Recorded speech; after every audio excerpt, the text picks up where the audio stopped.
माताओं बहनों भाइयों, महाराष्ट्र की पावनमयी गाथा आप सभी लोगों के बीच में सुनाने व दिखाने के लिए जा रही हूँ। महाराष्ट्र की पावन धरती पर, इधर जो भैया लोग खड़े हैं बैठ जाइए सभी लोग। महाराष्ट्र की पावन धरती पर माली वंशज में जन्मे, माली जाति में जन्मे राष्ट्रपिता ज्योतिबा फूले का जन्म महाराष्ट्र की पावन धरती पर हुआ 11 अप्रैल सन 1827 को। महाराष्ट्र की पावन धरती पर माली जाति में राष्ट्रपिता ज्योतिबा फूले का जन्म हुआ था। गौर करना मेरी माताओं बहनों भाइयों, राष्ट्रपिता ज्योतिबा फूले की शादी माली जाति में जन्मे ये जो शिक्षा की देवी हैं माता सावित्रीबाई फूले के साथ में हुई। राष्ट्रपिता ज्योतिबा की शादी माता सावित्रीबाई फूले के साथ में हुई थी। माता सावित्रीबाई फूले का जन्म 3 जनवरी 1831 को हुआ था। 3 जनवरी 1831 को महाराष्ट्र के पुणे जिला में माता सावित्रीबाई फूले का जन्म हुआ था।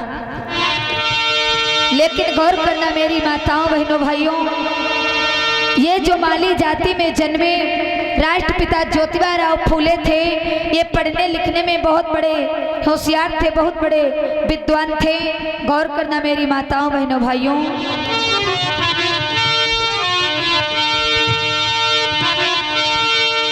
कि मराठी स्कूल से ज्योतिबा जी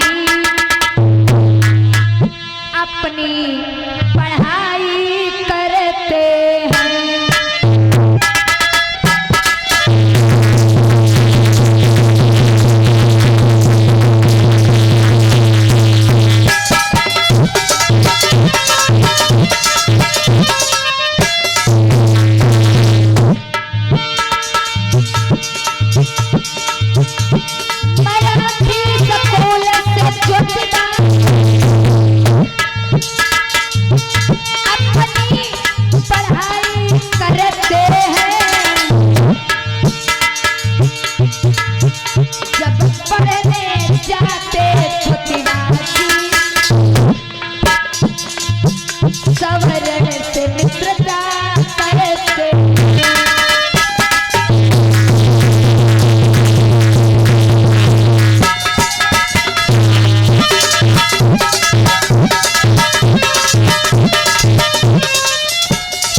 विचार करना मेरी माताओं बहनों भाइयों, जिस समय मराठी स्कूल में राष्ट्रपिता ज्योतिबा पढ़ाई किया करते थे तो उस समय उस स्कूल में मराठी विद्यालय में ये सवर्ण जाति के सभी बच्चे पढ़ाई किया करते थे।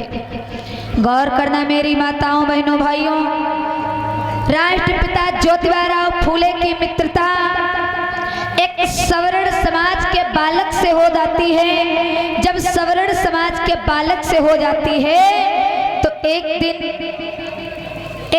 वो सवर्ण समाज का बालक जब ज्योतिबा फूले के साथ में पढ़ाई कर रहा था, विद्या अध्ययन कर रहा था, तो ज्योतिबा फूले और वो सवर्ण समाज के बालक के बीच में बातचीत होने लगती है। तो ज्योतिबा फूले कहते हैं कि भैया आप तो उच्च वर्ण से हो, आप तो उच्च वर्ण से हो और मैं एक नीच जाति से हूँ, मैं अछूत हूँ, मैं चौथे वर्ण में आता हूँ।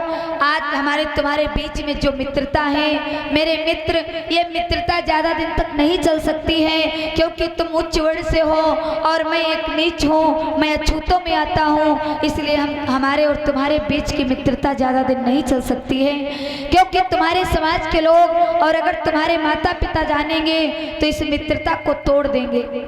सब लोग शांत बैठ जाएं, बच्चे इधर उधर भागेंगे नहीं, ठीक है? सब लोग शांत बैठो।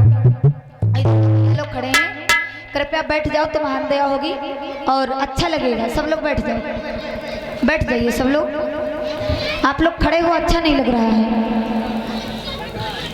बैठ जाइए, सभी लोग बैठ जाइए। गौर करना मेरी माताओं बहनों भाइयों, इधर जब ये सारी बातें एक सवर्ण समाज के बच्चे से और ज्योतिबा फूले के बीच में होती हैं, धीरे धीरे समय आगे को बढ़ता चला गया। ये समय जब गुजरता चला गया तो इधर धीरे धीरे जो है जब राष्ट्रपिता ज्योतिबा फूले की शादी माता सावित्रीबाई फूले के साथ में हो जाती है। शादी का कुछ समय व्यतीत हो जाता है, बड़े प्रेम के साथ में अपना समय अपनी पत्नी के साथ में बिताने लगते हैं और इस समाज को जगाने का काम करने लगते हैं। लेकिन धीरे धीरे वही समय आ जाता है कि वो जो सवर्ण जाति का भाई था उसकी भी शादी की तारीख आ जाती है। सब लोगों को तो निमंत्रण सभी लोग बांट देते हैं, लेकिन ये जो सवर्ण समाज का भाई था उसने विचार किया कि जो मेरी बरसों पुरानी दोस्ती थी, जो मेरा बरसों पुराना मित्र था, उसको मैं अभी तक निमंत्रण नहीं दिया हूँ और जब तक मैं उसको निमंत्रण नहीं दे दूंगा तब तक अगर मेरी बारात जाएगी तो उस बारात में कोई शोभा नहीं बनेगी। क्योंकि हर एक मित्र, हर एक सहेली यही सोचती है कि हमें हमारी शादी में हमारी सहेली आए। हर मित्र यही सोचता है कि हमारी शादी में हमारा मित्र आए तो ज़्यादा शोभा बढ़ेगी। आज इधर राष्ट्रपिता ज्योतिबा फूले और माता सावित्रीबाई फूले अपने घर पे बैठे हुए हैं।